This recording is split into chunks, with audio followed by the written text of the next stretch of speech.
Hello from DKR, Texas Memorial Stadium. Noah Gross. We got Keith Moreland with us today, filling in for Roger, who had the tough trip of heading to the Virgin Islands. Islands. Let's go to the Virgins. Yeah, I mean it's not horribly chilly here, but I'm sure it's not as good as where Roger is with the women's basketball team right now. Keith, your first one on radio this year. What a game, 57-7. We'll kind of get into more specifics, but just immediate takeaways from you as Texas. I mean, there's so many storylines. Clinches berth in the Big 12 championship game in their last guaranteed regular season Big 12 game. You talked to some of the team after. Just kind of takeaways from this one for you. Let's first start is Texas has not had one of these type of games where they took control of the game early and just expounded, stepped on the gas, so to speak. So that was good. Now they've had to win in a lot of different ways. They won all the games that the real road games. They've won every one of them this season.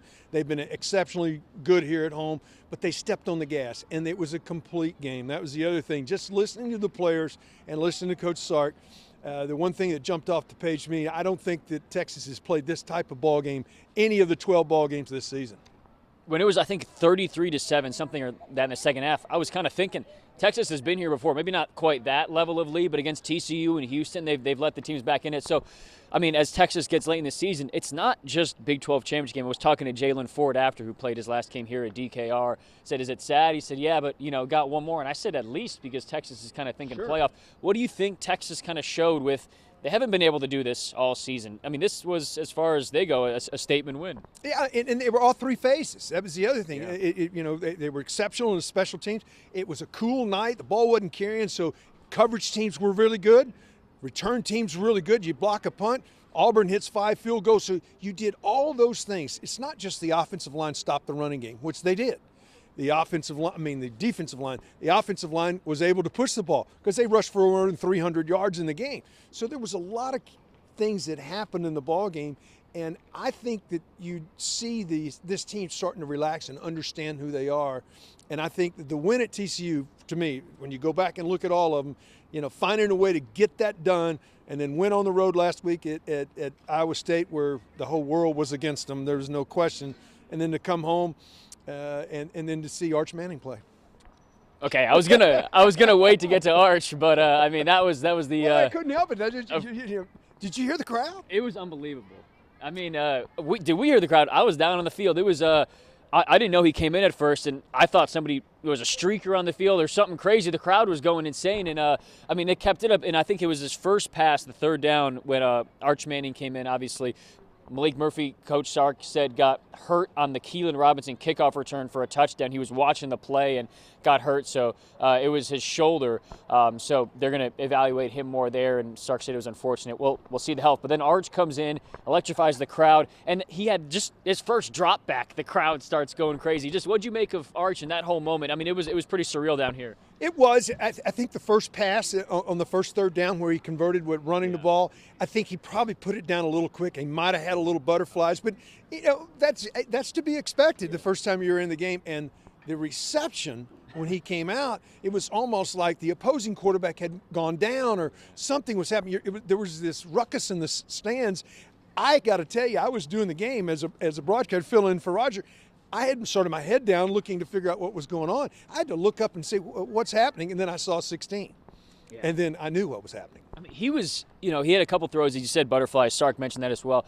My one takeaway was he's really quick. I haven't seen him in game action. There was the report from the closed scrimmage before this season. He had like an 80-yard touchdown or something. He really used his legs really well, and it's weird to talk this much about a backup quarterback, but obviously he's a name that carries so much weight. Just he looked agile. He had I don't think his stat line was outstanding in the couple throws he made, but he looked pretty good back there to me. Yeah, he's 2 for 5 for 30 yards. I got those memorized.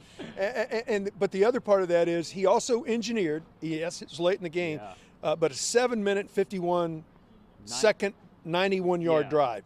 And he had 2 big third down conversions on the drive, felt more comfortable. That's all well. I thought Quinn played his best game maybe of the year tonight. I think he first forced one football, and it got picked down here in this end of the end zone, as a matter of fact. But other than that, this was the most complete game of the year for the Longhorns, and I think that's far and away more than we've seen. Now, you go to Alabama and win a game, but in the Alabama game, there were some things that you could see you had to clean up and had to take care of. There's very little in tonight's game that didn't go exactly the same. I would give A+ grades to, again, line, offensive passing game, running game 300 yards, defensive line held one of the best backs in the country in Brooks, local product, right here in Manor, by the way.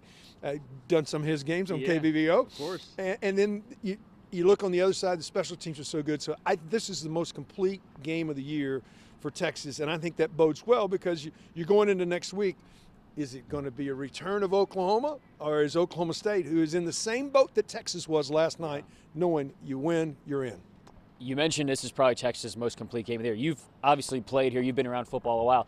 Coach Sark was asked something along those lines. This is the most complete game, and he said, as a coach, you always want to find things, but he kind of struggled to find something to clean up. Just really impressive for Texas. A couple things I want to hit on before we get done here. For me, something that stood out was some of the young guys getting in the game. Not just the twos coming in late, like Arch leading that big drive, but a lot of the guys getting playing time. Derek Williams, Manny Muhammad, that is, some of the defensive backs. It really seems like, obviously Anthony Hill's been doing this all season long. It seemed like the young guys are making an impact with the ones, and it has to be a great sign for the program, all these freshmen. Yeah, you look at it with Watts going down. Yeah. Muhammad had to come into the game right away on the second play of the game, and he played his best ball game of the year, no question about that. And then the other thing is you had that great blend. I look at it a little different. You had the blend of a guy like Jalen Ford, senior, his last game here, you mentioned him. The type of game he played, and then you got the young guy that's getting the opportunity to come in and play, and I think they both played exceptionally good football on all sides of the ball. The other part that got me is the running back room. You lose Jonathan Brooks, and Baxter we didn't talk a lot about, but did not see him in the second half. Yeah. So Sark said it was a hip. Yeah. Right. So hip pointer, that may be something he can bounce back from and whatever. But if you take your front two, and you still rush for 300 yards. That tells you about the depth of that running back room. Speaking of injuries, really quick, you talked to Xavier Worthy post-game, who said he was fine? He was on post-game show with us on radio. He said, I got rolled up on. I was really hurting. They came in. We got it taped up. We got a little ice and stuff at halftime. And he came back, and you could tell that he had a little gimp to him, but it didn't stop him from getting in the end zone and a really good catch and run for a touchdown. Such a special player, someone they really need. Saw him twice limp off the field, and I've seen him struggle a couple times walking after games so far this season, but good to hear for Texas that he seems to be okay. A lot of injuries tonight, as you mentioned. Ryan Watts, obviously hoping the best for number 6. Sark saying it was I think it was a back, possibly nerve issue, and he was in good spirits in the locker room. They will know more soon. Finally, as we wrap up here, Keith, we will let you get out of here, but I don't know if Sark said anything to you about the Yormark stuff, but obviously Brett Yormark, Big 12 commissioner, said the comments when he was probably just playing to the crowd in a Texas Tech fundraiser before the season of saying, I hope you guys do to Texas what you did to them last year in Lubbock.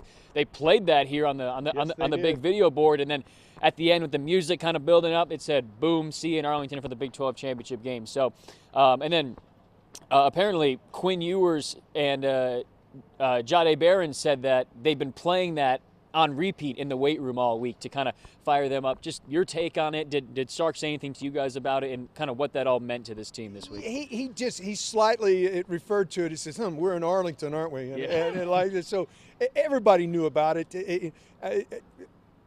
I look at this scenario. I thought two things jumped off the page when you look at the whole thing. Bulletin board material is every coach will take it. And you're going to use it as best you can. That's why they played it so much during the week, to make sure that everybody knew what was happening. That's the first thing. Second thing is, I thought the fans got into it when we started hearing SEC, also right after, late in that fourth quarter. So you see some of the things that are happening, and it's not lost on me that the first championship ever that Texas was involved in the Big 12 as a member of the Big 12, Texas won the Big 12. Well, the last membership of the Big 12 that Texas will ever be in, they've got a chance with a victory next Saturday night to be Big 12 champions. That's a good point. And what a way to head to Arlington. 57-7, as we said. We will know who Texas is playing. Obviously, Texas is in. Oklahoma steamrolled TCU today. Oklahoma State playing, Kansas State playing Saturday as well. So Kansas State eliminated tonight. Kansas State eliminated with the Oklahoma win. So it's either going to be Oklahoma or Oklahoma State. Okay, so one from the Sooner State will face Texas in the Big 12 championship game. For Keith Moreland, I'm Noah Gross. Thanks for tuning in.